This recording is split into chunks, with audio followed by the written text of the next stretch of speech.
மகிழ்ச்சியும் ஆசீர்வாதமான இந்த 5வது மாதத்தின் துவக்க நாள் அதிகாலை வேளையிலும் இந்த தொழுகையின் ஆசிக்காக ஜெபம் செய்வோம். உலகத்தின் முடிவு பரியந்தம் சகல நாட்களிலும் நான் உங்களோடு கூட இருப்பேன் என்று சொன்னவரும், இருக்கிறவராகவே இருந்து செயலாற்றுகிறவரும், ஒவ்வொரு நாளும் நன்மையான ஈவுகளை தந்து எங்களை வழிநடத்தி மேன்மைப்படுத்தும் நல்ல ஆண்டவரே, ஆசீர்வாதமான புதியதோர் மாதத்திற்காகவும் முதல் நாள் அதிகாலை வேளைக்காகவும் நன்றியோடு உம்மை ஸ்தோத்தரிக்கிறோம். நாங்கள் உம்மை துதிக்கிறோம். இந்த மாதத்தின் துவக்க நாளிலும் எங்கள் வாழ்வின் நன்மைகளுக்காக உம்மை தேடவும், உம்மை நோக்கி கூப்பிடவும், உம்முடைய சத்தத்தை கேட்கவும், உம்முடைய சித்தத்தை அறிந்து கொள்ளத்தக்கதாக ஆண்டவரின் தருகிற இந்த தொழுகைக்காக நாங்கள் உமக்கு நன்றி சொல்லுகிறோம்.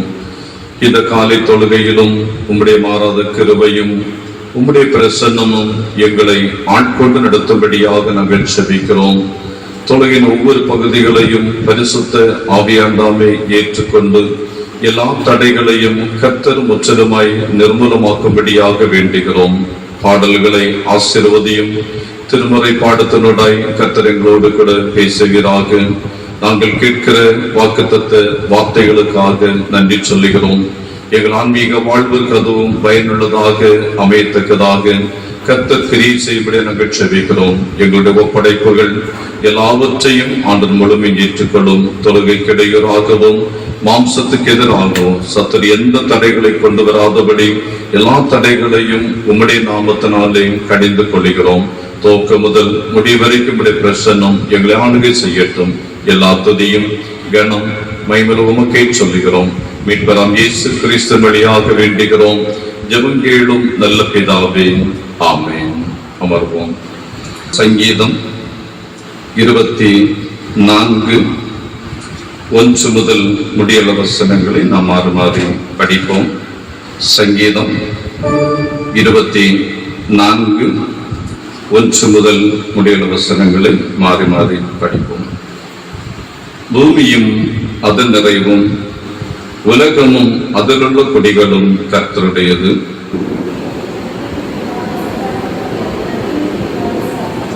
யார் கர்த்தருடைய பர்வத்தில் ஏறுவான்? யாருடைய பரிசுத்த ஸ்தலத்தில் நிலைத்திருப்பான்?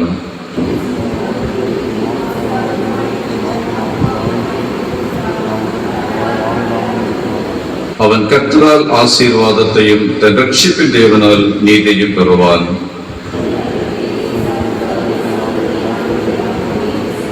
வாசல்களை உங்கள் தலைகளை உயர்த்துங்கள், அநாதி கதவுகளை உயருங்கள், மகிமை ராஜா பிரவேசிப்பார்.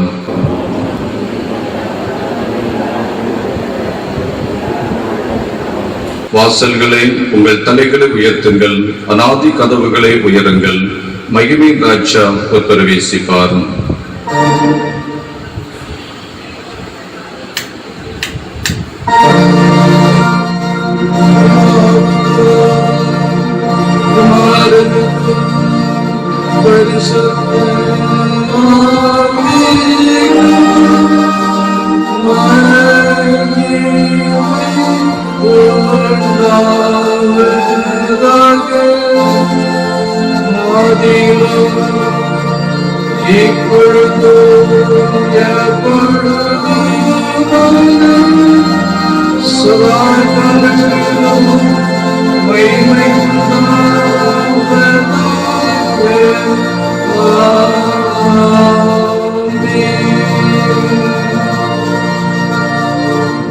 உட்காரவும்.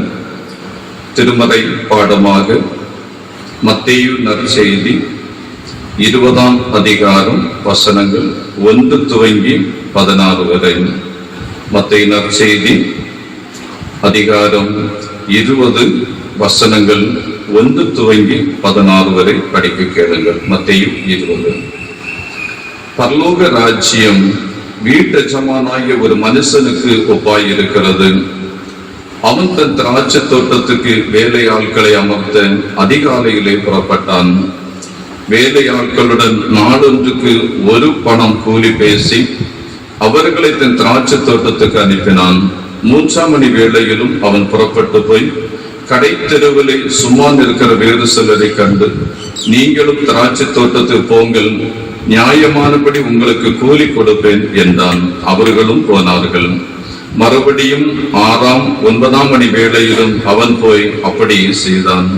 11ஆம் மணி வேளையிலும் அவன் போய் சும்மா இருக்கிற வேறு சிலரை கண்டு, நீங்கள் பகல் முழுவதும் இங்கே சும்மா நிற்கிறேன் என்று கேட்டான். அதற்கு அவர்கள், ஒருவரும் எங்களுக்கு வேலையிடவில்லை என்றார்கள்.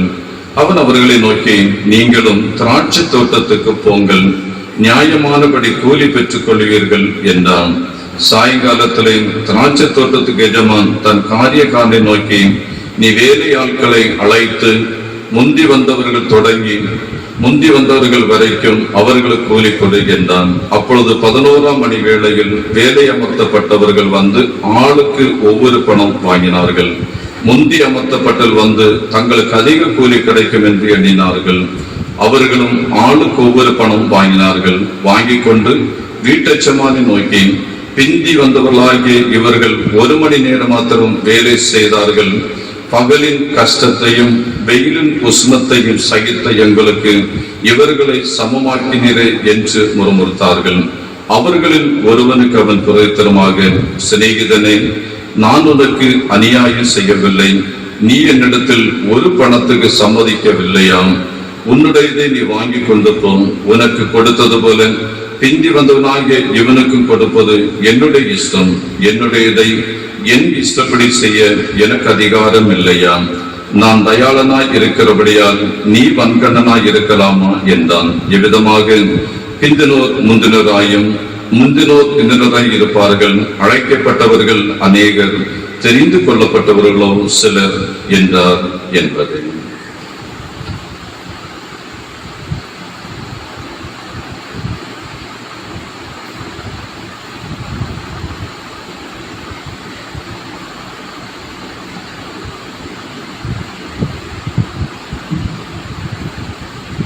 இந்த மே தின நாளிலும் ஆண்டவராகிய இயேசு கிறிஸ்துவின் திருப்பெயராலே உங்களை வாழ்த்துகின்றேன்.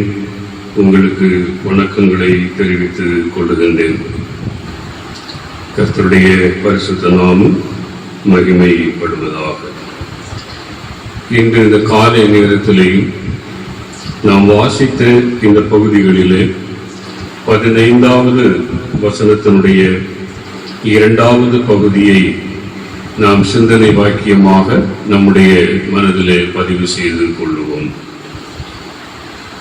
நான் தயாளனாய் இருக்கிறபடியால் நீ வன்கண்ணனாய் இருக்கலாமா என்கிற ஒரு கேள்வி.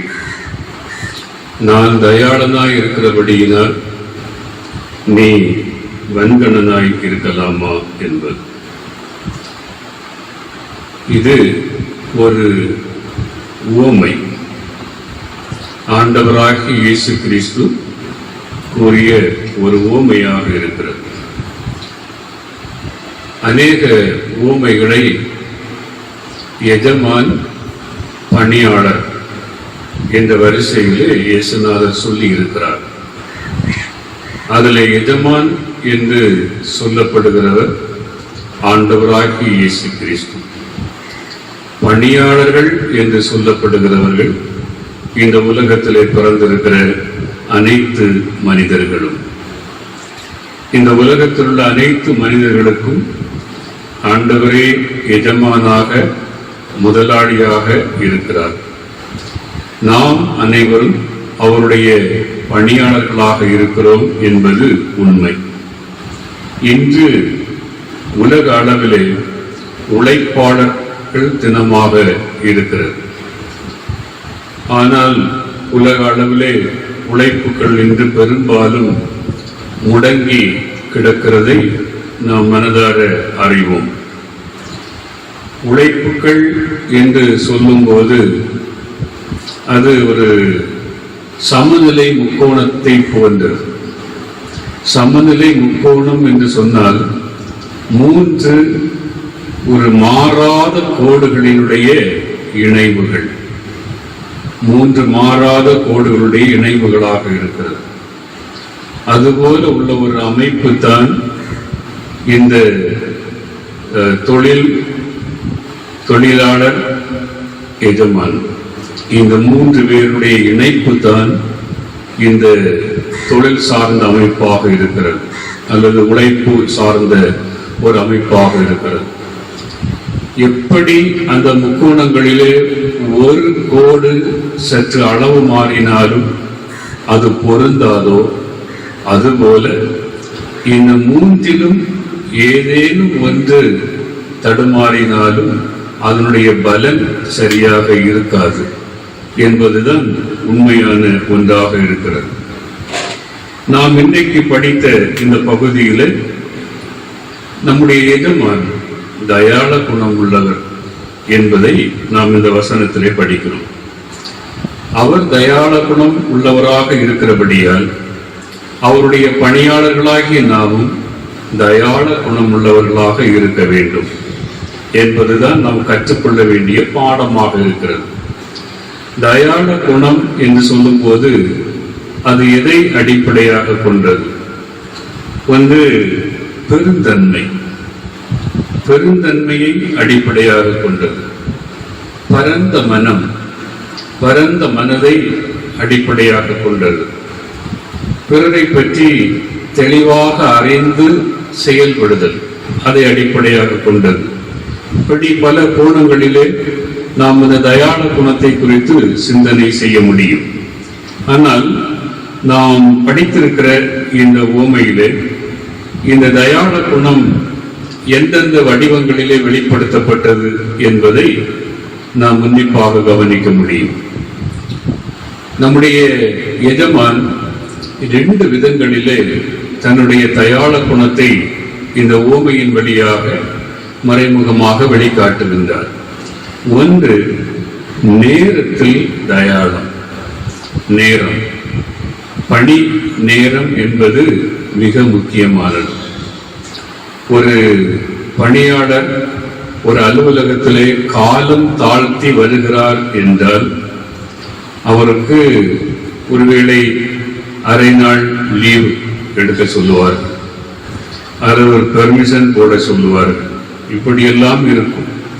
கால தாமதத்தை எந்த ஒரு அலுவலகமும் விரும்பாது என்பது நாம் அறிந்த உண்மை. சாதாரணமாக படிக்க செல்லுகிற மாணவர்கள் கூட கால தாமதமாக செல்லுகிறார்கள் என்றால் அதற்குரிய பனிஷ்மெண்ட் அவர்களுக்கு உண்டு என்பது நாம் அறிந்த உண்மை. இங்கே நம்முடைய எஜமான் நேரத்திலே தயாளம் உள்ளவர் என்று சொல்லப்பட்டிருக்கிறது. அந்த யூதர்களுடைய வழக்கத்தின்படி பணி நேரம் என்பது காலை 6 மணி துவங்கி மாலை 6 மணி வரைக்கும். இது யூதர்களுடைய வழக்கத்திலே இருந்த ஒன்றாக இருக்கிறது. அந்த 6 மணி நேரமும் அவர்கள் உழைக்க வேண்டும். ஆனால் ஆண்டவர் இந்த ஓமையிலே பார்க்கும்போது 6 மணி, காலை 6 மணிக்கு சில பணியாளர்களை பணியமர்த்துகிறார். அவர்களை எப்படி பணியமர்த்துகிறார் என்றால் அந்த நாள் முழுவதற்கும் அவர்கள் பணிகளுக்கான ஒப்பந்தம், கூலி ஒப்பந்தத்தை பேசி அவர்களை பணியமர்த்துகின்றார். 6ஆம் மணி, ஒரு 3 மணி நேரம் கழித்து 9ஆம் மணி நேரம் வருகிறது. எஜமான் அப்படியே வருகிறார். வீதி வழியாக வரும்போது சில பணியாளர்கள் வீதியிலே நிற்கிறதை பார்க்கிறார். வீதியில் நிற்கிறதை பார்த்து அவர்களை விசாரிக்கிறார். விசாரித்து அவர்கள் நாங்கள் பணி இல்லாமல் நிற்கிறோம் அல்லது வேலை இல்லாமல் நிற்கிறோம் என்ற யதார்த்தத்தை சொல்லுகிறார்கள். அந்த யதார்த்தத்தை கேட்ட மாத்திரத்திலே என்னுடைய தோட்டத்திற்கு போங்கள், பணி செய்யுங்கள், உங்களுக்கு நியாயமான கூலியை தருவேன் என்று சொல்லுகிறார். இந்த 3ஆம் மணி என்று சொல்லும் போது காலை 9 மணி. அதே போல 3ஆம் மணி நேரத்திற்கு அடுத்து 3ஆம் மணி என்பது 9 மணி. அதே போல 12ஆம் மணி 12 மணிக்கு மறுபடியுமாக எஜமான் அப்படியே சுற்றி வரும்போது இன்னும் சில பணியாளர்கள் இருக்கிறதை பார்க்கிறார். அந்த பணியாளர்களை 12 மணிக்கு, அதாவது 6ஆம் மணி நேரம் 12 மணிக்கு அவர்களை தோட்டத்திற்கு வேலைக்கு போக சொல்லுகிறார். அடுத்து 9ஆம் மணி நேரம், அதாவது மாலை 3 மணி, மாலை 3 மணிக்கு இன்னும் சில பணியாளர்களை பார்க்கிறார். நீங்களும் தோட்டத்திற்கு போங்கள் என்று சொல்லுகிறார். அடுத்து 11ஆம் மணி நேரம், 11ஆம் மணி நேரம் என்று சொல்லும் போது மாலை 5 மணி, 6 மணிக்கு வேலை முடிந்துவிடும். 5 மணிக்கு சிலரை பார்க்கிறார். சிலரை பார்த்து விசாரிக்கிறார். அவர்கள் சொல்லுகிறார்கள், எங்களுக்கு 7ஆம் வசனத்திலே அதற்கு அவர்கள் ஒருவரும் எங்களுக்கு வேலை இடவில்லை என்றார்கள். ஒருவரும் எங்களுக்கு வேலை தரவில்லை என்கிறார்கள். ஆகவே அவர்களையும் அவர் தன்னுடைய தோட்டத்திற்கு அனுப்புகிறார். இது நாம் உன்னிப்பாக கவனிக்க வேண்டிய ஒரு காரியம் இருக்கிறது. எஜமானாகிய நம்முடைய ஆண்டவர் எந்த விதத்தில் இவர்களுடைய பணிகளை குறித்து அவருக்கு ஒரு தயாளம் இருக்கிறது என்பதை பார்க்க வேண்டும். கூடுதல் நேரம் பணி செய்தால் கூடுதல் வேலை நடைபெறும். அந்த கூடுதல் நேரத்தை குறைத்து வழங்கினால் வேலைகள் குறைவாக நடைபெறும். இதை எந்த எஜமானும் விரும்புவதில்லை. அப்படி ஒரு காரியத்தை ஒருவேளை வீதியிலே கண்டாலும் ஒருவேளை சொல்லுவார்கள், சரி இன்று நேரமாகிவிட்டது அல்லது 2 மணி நேரம் தாண்டி விட்டது, நாளைக்கு வேலைக்கு வா என்று சொல்லுவார்கள். ஆனால் எஜமான் அப்படி சொல்லவே இல்லை. அவருடைய நிலைமையை பார்க்கிறார். அவர்கள் வேலை செய்வதற்கு ஆயத்தமாக இருக்கிறார்கள். 5ஆம் மணி நேரத்திலேயும் ஆயத்தமாக இருக்கிறார்கள். 1 மணி நேரம் ஒரு வேலை கிடைக்காதா? ஒரு சின்ன வேலை ஏதாகலும் வந்து கிடைக்காதா? கொஞ்சம் கூலி போதுமே என்று காத்திருக்கிற மக்கள். அதைத்தான் ஆண்டவர் பார்க்கிறார். அவருடைய மனதை பார்க்கிறார். அவர்கள் எந்த மனதோடைய கூட இருக்கிறார்கள் என்று. அவர்கள் ஒருவேளை 9 மணி ஆகும் போது இந்த 9 மணி ஆகிவிட்டது, 3 மணி நேரம் போய்விட்டது, இனி எனக்கு வேலை கிடைக்காது என்று திரும்பி போகவில்லை, சோர்ந்து போகவில்லை. யாராவது 1 மணி நேரத்திற்காவது கூப்பிட மாட்டார்களா என்று அந்த வேலையிலே உள்ள ஒரு எதிர்பார்ப்பு, அதன் மூலமாக தனக்கு ஒரு சிறிய கூலி கிடைக்காதா என்று சொல்லக்கூடிய அந்த ஒரு எதிர்பார்ப்பு, அந்த ஆயத்தத்தோடு கூட இருக்கிறவர்களை ஆண்டவர் காண்கிறார். அவர்களை தங்கள் தோட்டத்திற்கு அழைத்த உடனே அவர் உடனடியாக அவர் எந்த ஒரு மனக்குணலும் இல்லாதபடி, எந்த ஒரு சாக்குப்போக்கும் சொல்லாதபடி, எந்த ஒரு சோர்வையும் வெளிப்படுத்தாதபடி அவர்கள் வேலைக்கு ஆயத்தமாக்கி வந்து விட்டதை பார்க்கிறோம். இதிலே அந்த நேரம் சார்ந்து கடவுளுடைய சிந்தனையை பார்க்கும் போது நேரத்திலே எந்த பாரபட்சத்தையும் ஆண்டவர் பார்க்கவில்லை. இவன் குறைந்த நேரம் வேலை செய்தான், இவன் கூடுதல் நேரம் வேலை செய்தான் என்று அந்த வேலை நேரத்திலே ஆண்டவர் எந்த பாரபட்சத்தையும் பார்க்கிறவர் அல்ல. ஆண்டவர் பாரபட்சம் பார்க்காதவர் என்றுதான் வேதம் சொல்லுகிறது. அதே போல சமநிலை பிரமாணம் என்ற ஒன்றை நம்முடைய வேதம் கற்பிக்கிறது. அவர் 6 மணி நேரத்திலே வந்தவனையும் 5 மணி நேரத்திலே வந்தவனையும் சமமாகத்தான் ஆண்டவர் பார்த்தார்.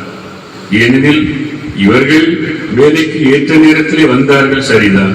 அவர்களும் அந்த நேரத்திலேயே ஆயத்தமாகி இருந்தார்கள். வேலை கிடைக்கும் என்று காத்திருந்தார்கள். ஆகவே அவர்களுக்கும் அந்த எண்ணம் இருந்தபடியினால் சமநிலை பிரமாணமாக அந்த நேரத்திலே ஆண்டவர் அவர்களை பார்க்கின்ற பார்வை இதில் மிக முக்கியமானது. மனிதர்களாக இருக்கக்கூடிய நாம் இப்படி பார்க்க முடியுமா என்பது கேள்வி. கொஞ்ச நேரம் ஒரு வேலை கிடைக்காதா என்று காத்திருக்கிறவர்களுக்கு ஒரு கொஞ்ச நேரம் வேலை கொடுக்கக்கூடிய ஒரு தயாளம் உண்டா என்பதும் ஒரு கேள்விக்குறியாக இருக்கிறது. இரண்டாவதாக இதில் நாம் அறிய வேண்டிய ஒரு உண்மை, கூலியிலே தயாளம். கூலியிலே தயாளம் என்பது மிக முக்கியமான ஒன்று. லாஜிக் படி நாம் பார்க்கும்போது கூடுதல் உழைத்தவர்களுக்கு கூடுதல் பலன், குறைவாக உழைத்தவர்களுக்கு குறைந்த பலன், அதுதான் லாஜிக். ஆனால் ஆண்டவர் அந்த லாஜிக்கு நேர் மாறாக இருக்கிறார். இந்த லாஜிக் உலகம் சொல்லுவது, ஆனால் கடவுள் வைத்திருக்கிற கணக்கு என்பது வேறான கணக்கு. அதாவது 6 மணிக்கு இந்த பணி நேரத்திற்கு நியமித்தவர்களுக்கு ஆண்டவர் கூலியை பேசி கொடுக்கிறார், பேசி அழைக்கிறார். உங்களுக்கு ஒரு பணம் என்று கூலியை பேசி அழைக்கிறார். அதை மாலை 6 மணி ஆன உடனே அவர்களுக்கு அந்த ஒரு பணத்தை கொடுக்கிறார். அதே போல 9ஆம் மணி, 12ஆம் மணி, 3ஆம் மணி, 5ஆம் மணி, அந்த 5ஆம் மணியிலே நேரத்திலே பணியமர்த்தப்பட்டவன் அவன் 1 மணி நேரம் தான் வேலை செய்கிறான். அவனுக்கும் என்ன செய்கிறார் என்றால் ஒரு பணத்தை அவர்களை போல கொடுக்கிறார். 6 மணி நேரம் வேலை செய்த ஒரு மனிதனை போல 1 மணி நேரம் வேலை செய்தவனுக்கும் ஒரு பணத்தை கொடுக்கிறார். இது எந்த விதத்திலே நியாயம் என்று நமக்கு தோன்றும். ஆனால் நாம் இந்த கேள்வியை எழுப்புவதற்கு நாம் தகுதி உடையவர்கள் அல்ல. ஆண்டவருடைய சித்தமும் ஆண்டவருடைய விருப்பமும் ஆண்டவருடைய தீர்மானமும் எதுவாக இருக்கிறதோ அதுதான் உண்மை, அதுதான் நேர்மை என்பது உண்மை. ஆண்டவர் இங்கே தன்னுடைய அந்த மேற்பார்வையாளரை பார்த்து சொல்லுகிறார், இவர்களுக்கு கூலி கொடு என்று சொல்லி எங்கிருந்து ஆரம்பிக்க சொல்லுகிறார் என்றால் பிந்தினோரிடமிருந்து ஆரம்பிக்க சொல்லுகிறார். பிந்தினவர்களுக்கு முதலாவது கொடுக்க சொல்லுகிறார். இந்த 5ஆம் மணி நேரத்தில் வந்தவனுக்கு முதலாவது ஊதியம் கொடுக்கப்படுகிறது. அவனுக்கு ஒரு பணம் கொடுக்கிறார். 5 மணி நேரத்தில் வந்தவனுக்கு ஒரு பணம். அவன் எதிர்பார்க்கவில்லை, எனக்கு ஒரு பணம் கிடைக்கும் என்று அவன் எதிர்பார்க்கவே இல்லை. அவனுக்கு எங்கில்லாத மகிழ்ச்சி ஒரு பணத்தை வாங்கி கொண்டு. ஏனெனில் ஆண்டவர் பணம் பேசி அவர்களை அழைக்கவில்லை, நான் உனக்கு இவ்வளவு தருவேன் என்று சொல்லி அழைக்கவில்லை. அவர்கள் நினைத்தார்கள் ஏதோ கொஞ்சம் கிடைக்கும், போய் அந்த கொஞ்சத்தை பெற்றுக் கொள்ளலாம் என்றுதான் அவர்கள் நினைத்தார்கள். ஆனால் நினைத்து வந்ததற்கு நேர் எதிர்ப்பதமாக அவர்களுக்கு ஒரு பணம் கொடுக்கப்படுகிறது. அதே போல 3ஆம் மணி நேரம், 12ஆம் மணி நேரம், 9ஆம் மணி நேரம், இந்த நேரங்களிலே வந்தவர்களுக்கும் ஒரு பணம். எந்த பாரபட்சமும் இல்லை, இல்லாதபடிக்கு அந்த ஒரு பணம் கொடுக்கப்படுகிறது. இதை கவனித்துக் கொண்டு நிற்கிறவர்கள் யார்? முந்தி வந்தவர்கள் கவனித்துக் கொண்டு நிற்கிறார்கள். அவர்கள் நினைக்கிறார்கள் நமக்கு கூடுதலாக கிடைக்கும், நாம் காலை 6 மணிக்கே வந்திருக்கிறோம், கூடுதலாக கிடைக்கும் என்று. அவர்களுக்கும் பகிர்ந்து கொடுக்கப்படுகிற அந்த ஒரே பணம் தான் கொடுக்கப்படுகிறது. அப்பொழுது அவர்கள் முறுமுறுக்கிறார்கள், இது என்ன நியாயம் என்று சொல்லி முறுமுறுக்கிறார்கள். ஆனால் கடவுள் நீதியாய் செயல்படுகிறவர். ஏனென்றால் இவர்கள் உழைப்பு கிடைக்காமல், உழைக்கும் பணிக்களம் இல்லாதபடி காலை 6 மணியிலிருந்தே அந்த வீதியில் 5 மணி வரை காத்திருந்தவர்கள். உழைப்பதற்கு யாரும் அழைக்கவில்லை, உழைப்பு கொடுக்கவில்லை, கிடைக்கும் என்று ஆவலோடு காத்திருந்தவர்கள். ஆகவே அதையும் கூட ஆண்டவர் அந்த உழைக்கும் நேரமாக எடுத்துக் கொள்ளுகிறார். அந்த காத்திருப்பு நேரம் அதை உழைக்கும் நேரமாக எடுத்துக் கொள்ளுகிறார். அதை அவர்கள் பொறுமையோடு இருந்த நேரம், அந்த பொறுமையை உழைக்கும் நேரமாக எடுத்துக் கொள்ளுகிறார்.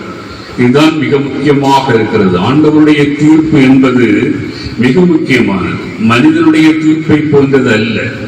ஆகவே ஒரு சமநிலை பிரமாணமாகிய இந்த கூலியையும் இந்த இடத்திலே கொடுக்கிறதை நாம் தெளிவாக பார்க்கிறோம்.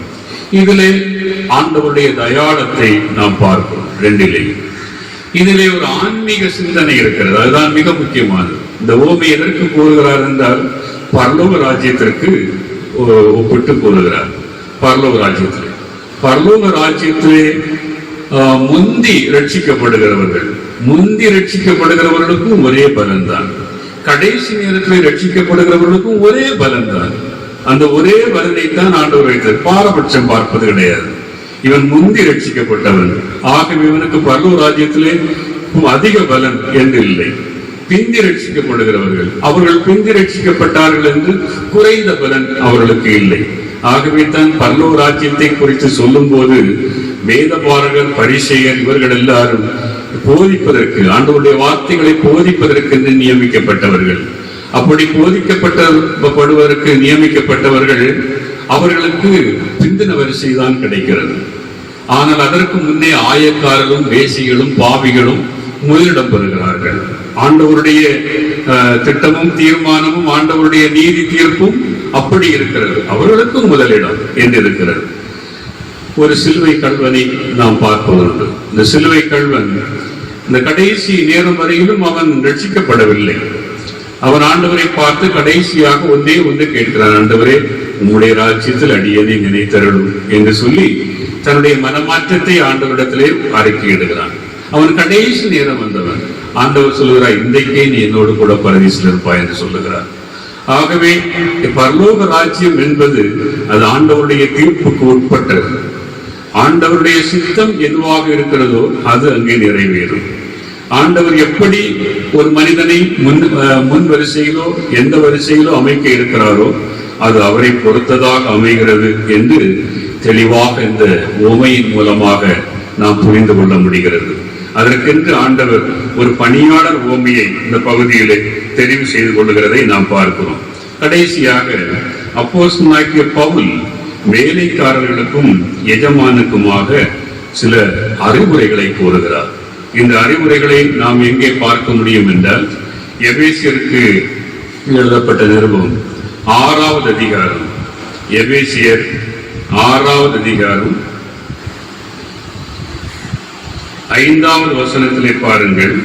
அங்கே வேலைக்காரருக்கு சில அறிவுரையை சொல்லுகிறார். எபேசியர் 6:5 சொல்லுகிறார், வேலைக்காரரை நீங்கள் கிறிஸ்துவுக்கு கீழ்ப்படுகிறது போல சரீரத்தின்படி உங்கள் எஜமான்களாய் இருக்கிறவர்களுக்கு பயத்தோடும் நடுக்கத்தோடும் கபடற்ற மனதோடும் கீழ்ப்படியுங்கள் என்று சொல்லுகிறார். வேலைக்காரருக்கு சொல்லுகிறார், அழகாக சொல்லுகிறார். எஜமான்களாய் இருக்கிறவர்களுக்கு பயத்தோடும் நடுக்கத்தோடும் கபடற்ற மனம், எந்த களங்கம் இல்லாத மனம் நீங்கள் கீழ்ப்படிய வேண்டும் என்று அவர்களுக்கு ஒரு ஆலோசனையை சொல்லுகிறார். அதே போல எஜமான்களுக்கு ஒரு ஆலோசனையை சொல்லுகிறார். பாருங்கள், 9ஆம் வசனத்திலே நாம் அதை பார்ப்போம். எஜமான்களே, நீங்களும் வேலைக்காரருக்கு செய்ய வேண்டியவைகளை செய்து அவர்களுக்கும் உங்களுக்கும் எஜமானானவர் பரலோகத்தில் இருக்கிறார் என்றும் அவரிடத்தில் பட்சபாதம் இல்லை என்றும் அறிந்து கடும் சொல்லை விட்டு விடுங்கள் என்று சொல்லுகிறார். எஜமான்களுக்கு ஒரு அருமையான ஆலோசனையை சொல்லுகிறார். கிறிஸ்துவுக்குள் அன்பானவர்களே, இவைகள் நாம் எப்படி நடந்து கொள்ள வேண்டும் என்பதை சுட்டிக்காட்டுகிறது. நமக்கு எல்லாருக்கும் ஒரு பிரதான எஜமானாக கடவுள் இருக்கிறார். கடவுள் தனக்கு கீழாக இந்த உலகத்திலே சில எஜமானர்களை வைத்திருக்கிறார். அதற்கு கீழாக பணியாளர்களை வைத்திருக்கிறார். அந்த எஜமானர்களுக்கு இப்படி ஒரு எண்ணம் வேண்டும், எனக்கு மேலாக ஒரு எஜமான் இருக்கிறார், அவருக்கு முன்பாக நான் எப்படி பணிகளை செய்ய வேண்டும் என்கிற எண்ணம் இந்த எஜமானர்களுக்கும் இருக்க வேண்டும். அப்படி இருந்தால் இந்த நாடே பரலோக ராஜ்யமாக இருக்கும். இங்கேயே பரலோக ராஜ்யம் உங்களுக்கு அருகே இருக்கிறது என்று சொன்னார், உங்களுக்கு உள்ளே இருக்கிறது என்று சொன்னார். நீங்கள் எப்படி உங்கள் வாழ்க்கையை அமைத்துக் கொள்ளுகிறீர்களோ அது பரலோக ராஜ்யமாக இருக்கும். நீங்கள் நல்ல வேத வசனத்தின்படி உங்கள் வாழ்க்கையை அமைத்துக் கொண்டால் இங்கேயே நீங்கள் பரலோக ராஜ்யத்தினுடைய முன் சுவையை நீங்கள் அனுபவித்துக் கொண்டு இருக்க முடியும் என்று ஆண்டவர் சொன்னார். ஆகவே ஆண்டவர் தயாள குணம் உள்ளவராக இருக்கிறது போல நாமும் தயாள குணம் உள்ளவர்களாக இருப்பது உத்தமமாக இருக்கிறது. அது ஆண்டவருடைய ஒரு எதிர்பார்ப்பாக இருக்கிறது. நாம் முறுமுறுக்கிறவர்களாக அல்ல, அடுத்தவர்களுடைய கடின உழைப்பின் உயர்வுகளை பார்த்து நாம் மாறுபாடான சிந்தனை கொள்ளுகிறவர்களாக அல்ல, நாம் ஆண்டவருடைய பார்வையை போல சமநிலை பார்வையாளராக இருந்து நாம் இந்த உலகத்தை தயாள குணத்தை நம்மிலே பெருக்கிக் கொள்வோம். அதுதான் இந்த உழைப்பாளர் தினத்திற்குரிய சிந்தனைக்கு ஏற்ற பொருத்தமுடையதாக இருக்கும். ஆண்டவர் நம்முடைய உள்ளங்களிலேயும் தயாள குணத்தை தந்து நம்மை ஆசீர்வதிப்பாராக. ஆம். நிறைவு கீதமாக 394வது கீர்த்தனை பாடலை பாடுவோம். ஆனந்தமே பரமானந்தமே, இயேசு அண்ணலை அண்டினோர்க்கு ஆனந்தமே.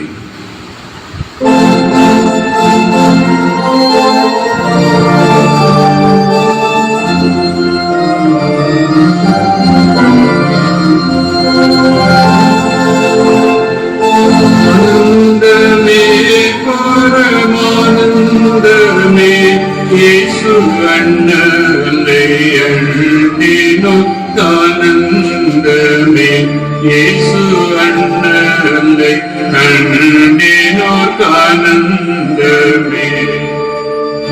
இந்த புவி ஒரு சொந்தமல்ல, இயேசு என்னே சகோதரன்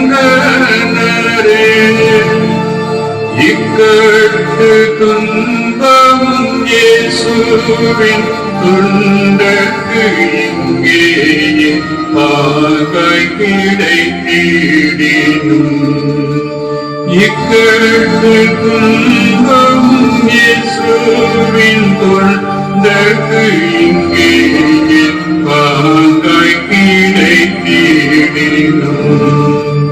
ஆனந்தமே பரமானந்தமே இயேசு அண்ணலை அண்டினோ ஆனந்தமே இயேசு அண்ணலை அண்டினோ ஆனந்தமே. கூடாத வாசிகளாகும் நமக்கு வீடென்றும் நாடென்றும் சொல்லலாமோ? கைவேலை அல்லாத வீடுந்தை மேலே தான் செய்வேன் என சொல்லி போகலையோ? ஆனந்தமே பரமானந்தமே இயேசு அண்ணலை அண்டினோர் ஆனந்தமே இயேசு அண்ணலை அண்டினோர் ஆனந்தமே. இயேசுவே சீக்கிரம் இத்தரை வாழுமே ஏழை வெகுவாய் கலங்குகிறேன். என்னே சத்தம் முக ஜோதியே அல்லாமல் இன்பம் தரும் பொருள் ஏதும் இல்லை. ஆனந்தமே பரமானந்தமே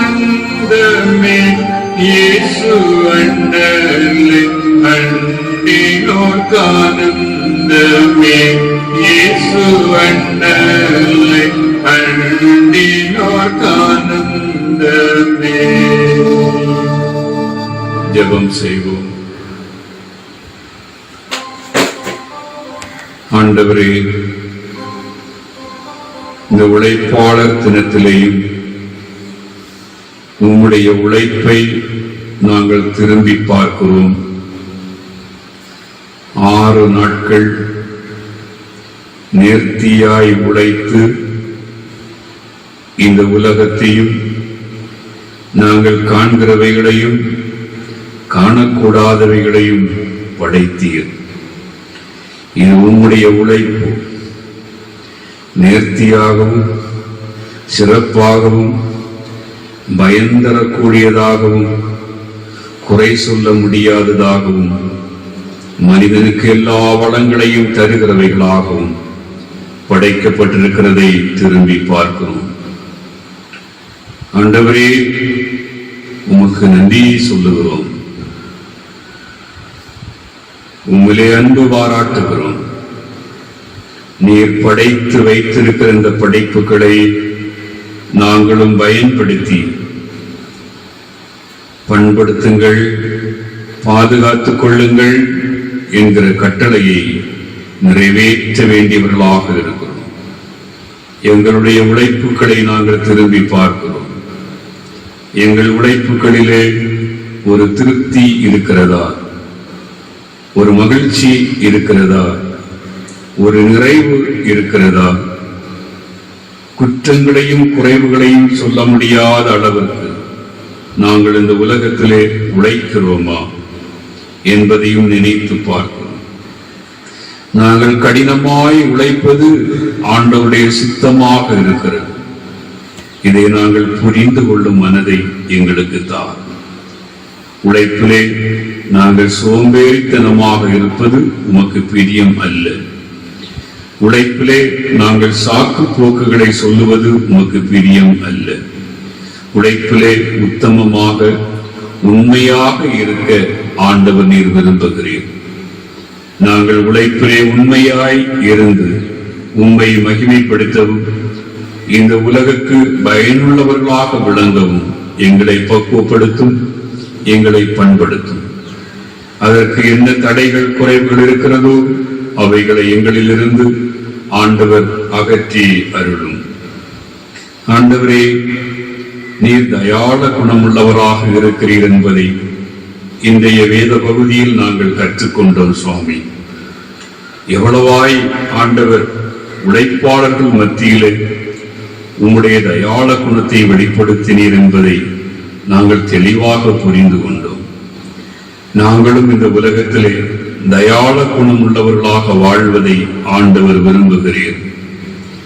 ஆண்டவரே, நாங்கள் எல்லா விதத்திலேயும் தயாள குணத்தை வெளிப்படுத்தி ஆத்தும ஆதாயம் செய்யவும், இந்த உலகத்திலே எங்களுடைய பணிவிடைகளில் நாங்கள் ஒரு நல்ல மாதிரிகளை வெளிப்படுத்தவும் ஆண்டவர் எங்களை அதற்கென்று பண்படுத்துவீராக. அதற்கு தடையாக இருக்கிறவைகளையும் எங்கள் உள்ளத்திலிருந்து அப்புறப்படுத்துவீராக சுவாமி. இந்த என் பலன், என்னுடைய திறமை, என்னுடைய சாமர்த்தியம் என்று சொல்லிக் கொண்டிருக்கிற மக்கள் அநேகம் இருக்கிறார்கள். ஆண்டவரே, பலன் எங்கிருந்து வருகிறது, புத்தியும் அறியும் எங்கிருந்து வருகிறது என்பதை அறியாமல் சுய நலத்தை பாராட்டி இருக்கிறவர்கள் வாழ்ந்து கொண்டிருக்கிற உலகத்தை பார்க்கிறோம். ஆகவே தான் இன்று இந்த உழைப்புகள் எல்லாம் முடக்கப்படுகிறது, உழைக்க முடியாத நிலை ஏற்படுகிறது, பலனற்று போகிற நிலைகள் ஏற்படுகிறது. ஆண்டவரே, உழைப்பதற்கான பலனையும் சத்துவத்தையும் சாமர்த்தியத்தையும் அருளுகிறார் என்கிற நல்ல புத்திமதிகளை மனுக்குலத்திற்கு ஆண்டவர் தருவீராக. இந்த புத்தியோடும் அறிவோடும் மக்கள் வாழ்ந்து ஆண்டவரே, இந்த உலகத்திற்கு நன்மைகளை பகிர்ந்து கொள்ளும் தருணங்களை ஆண்டவர் தாரும் சுவாமி. இந்த காலை நேரத்திலேயும் நாங்கள் உம்முடைய திருமுகத்தை நாடி வந்து உம்மை தரிசித்திருக்கிறோம். நாங்கள் திரும்பி செல்லும் போது ஒரு நல்ல உழைப்பாளர்களாக, உமக்கு பிரியமுள்ள உழைப்பாளர்களாக நாங்கள் திரும்பி செல்வதற்கு ஆண்டவரே நீர் கிருபை தாரும். எந்த விதத்திலாகவும் நாங்கள் ரட்சிப்பின் அனுபவத்தை பெற்றுக் கொள்கிறவர்களாக, நித்திய ராஜ்யத்தின் நல்ல பங்கு எங்களுக்கு பரிசாக இருக்கிறது என்பதை புரிந்து அதை அடைந்து கொள்ள வேண்டும் என்ற வாஞ்சை உடையவர்களாக இந்த உலகத்திலே வாழ்வதற்கு எங்களை ஆண்டவர் பக்குவப்படுத்தும், எங்களை பண்படுத்தும், எங்களை ஆசீர்வதியும். இந்த நாளிலும் கூட வேதனையோடு, கஷ்டத்தோடு, எதிர்பார்ப்புகளோடு, இழப்புகளோடு வாழ்ந்து கொண்டிருக்கிற மக்களை நினைத்து பார்க்கிறோம். அவர்களை எல்லாம் ஆண்டவர் ஆறுதல் படுத்தும், அமைதியை வழங்கும், சமாதானத்தை தாரும். உம்முடைய பிள்ளைகள் எல்லாம் மகிழ்ச்சியின் துணிகளை கேட்பதற்கு கர்த்தர் வழிகாட்டுதலாக இருப்பீராக. பலவிதமான தேவைகளோடு வாழ்ந்து கொண்டிருக்கிற மக்களுக்காக ஜெபிக்கிறோம். இந்த மாதத்தில் எங்களுக்கு முன்பாக என்னென்ன தேவைகள் இருக்கிறது என்று, இவைகளை நான் எப்படி சந்திப்பேன் என்று காத்துக் கொண்டிருக்கிற மக்கள் உண்டு. அந்த மக்களையும் ஆண்டவர் சந்தித்து தமது பிள்ளைகள் தங்கள் தேவைகளை உண்மையிலே நிவர்த்தி செய்யத்தக்கதாக ஆண்டவர் கிருபை செய்ய வேண்டும் என்று ஜெபிக்கிறோம். பலவிதமான எதிர்பார்ப்புகளோடு கூட இருக்கிற மக்கள் உண்டு.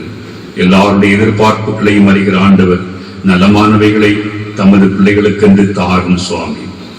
இந்த மாதம் எங்கள் முன்பாக இருக்கக்கூடிய பயணங்கள், எங்கள் முன்பாக இருக்கக்கூடிய பணிகள், எங்கள் முன்பாக இருக்கக்கூடிய உறவு நிலைகள், எங்களிடையே இருக்க வேண்டிய விசுவாச நிலைகள், இவைகள் எல்லாவற்றையும் ஆண்டவர் நீர் கண்பாரும்.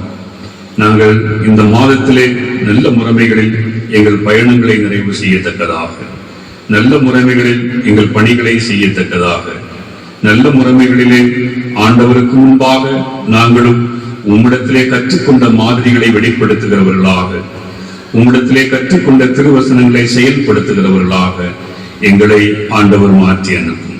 அப்படியே இந்த மாதம் முழுவதும் எங்களுக்கு ஆசீர்வாதமாக இருக்கட்டும்.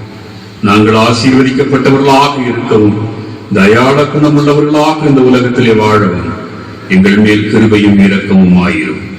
உலகளாவிய அளவிலே நோய் தொற்றினுடைய வேகம் இருக்கிறதை பார்க்கிறோம். இதனால் ஏற்படுகிற அநேக அழிவுகள், கண்ணீருக்குரிய நிலைகள், மருத்துவ உதவிகள் கிடைக்க முடியாத நிலைகள், இவை எல்லாவற்றையும் நினைத்து பார்க்கிறோம். ஆண்டவரே, நீர் கண்ணோக்கி பாரும். இந்த ஒரு தொற்று நிலைகளை வேரோடு அப்புறப்படுத்துவீராக. அவைகளின் கடினப்பாடுகள் இந்த உலகம் சந்தித்தது போதும், அதை நிறுத்தி போடுமாறு வேண்டுகிறோம் சுவாமி. என்றாலும் எங்கள் சித்தம் அல்ல, உமது சித்தம். உமது சித்தப்படியே நலமானவைகளை நாங்கள் காண்பதற்கு, நல்ல சூழ்நிலைகளை நாங்கள் பெற்றுக்கொள்வதற்கு ஆண்டவர் எங்கள் மீது இரக்கம் பாராட்டும்படி பணிவோடு வேண்டுகிறோம். உமது அருளோடும் உமது ஆசிகளோடும் இந்த உலகத்திலே எங்கள் பணிகளுக்காக கடந்து செல்லுகிறோம். எங்கள் மேல் கிருபையும் இரக்கமுமாக இருந்து எங்களுக்கு வழிகாட்டும். இந்த தொழுகையிலே கண்ட குற்றங்கள் குறைவுகளை தயவாய் பொறுத்தருளும். எல்லாம் வல்ல இயேசுவின் வழியாக இவைகளை வேண்டி மன்றாடுகிறோம் எங்கள் ஜெபங்கேளும் ஜீவனுள்ள பிதாவே, ஆமென்.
நமது ஆண்டவரும் இரட்சகருமாய் இயேசு கிறிஸ்துவின் கிருபை, பிதாவாகிய தேவனுடைய அன்பு, தூய ஆவியின் திருவுறவு இப்போதும் எப்பொழுதும் இனிவரும் சதா காலங்களிலும் நம் அனைவரோடு கூட என்றும் நிலைத்திருப்பதாக.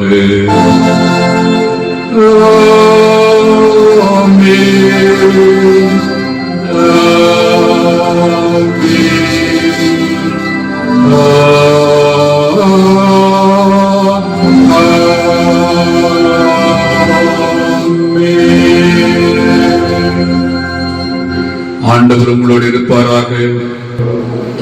சமாதானத்தோடைய புறப்பட்டு செல்வோம். கர்த்தருடைய நாமத்தினாலே ஆமென்.